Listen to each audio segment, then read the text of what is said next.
Oh, muntik na kitang di makilala dyan sa mukha mo. Para kang nakagat ng bubuyog ah. Ginagago mo ba ako pare? Kita mo nang nagulpi na nga yung tao eh.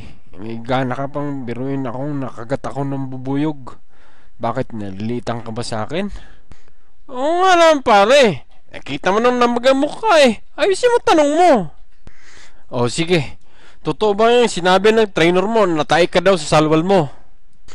Di naman, sobra naman yun. Grabe naman yun. Di naman ako natay sa salwal ko. Inaamin ko, naihi ako pero natay. Kahit tingnan nyo brief ko. Ano ba naman yung tanong mo? Sobra naman yan. Ayusin mo, ayusin mo.